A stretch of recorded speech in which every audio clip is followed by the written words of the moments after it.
أعوذ بالله من الشيطان الرجيم ശപിക്കപ്പെട്ട പിശാചിൽ നിന്ന് അല്ലാഹുവോട് ഞാൻ ശരണം തേടുന്നു.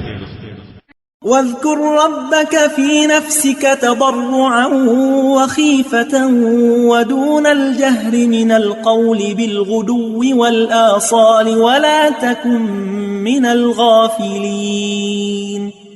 വിനയത്തോടും ഭയപ്പാടോടും കൂടി വാക്ക് ഉച്ചത്തിലാകാതെ രാവിലെയും വൈകുന്നേരവും നീ നിന്റെ രക്ഷിതാവിനെ മനസ്സിൽ സ്മരിക്കുക. നീ ശ്രദ്ധയില്ലാത്തവരുടെ കൂട്ടത്തിലാകരുത്.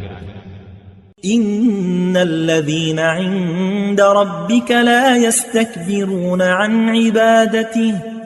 لا يستكبرون عن عبادته ويسبحونه وله يسجدون. തീർച്ചയായും നിന്റെ രക്ഷിതാവിന്റെ അടുക്കലുള്ളവർ അഥവാ മലക്കുകൾ അവനെ ആരാധിക്കുന്നതിനെപ്പറ്റി അഹംഭാവം നടിക്കുകയില്ല. അവർ അവന്റെ മഹത്വം പ്രകീർത്തിക്കുകയും അവനെ പ്രണമിക്കുകയും ചെയ്തുകൊണ്ടിരിക്കുന്നു.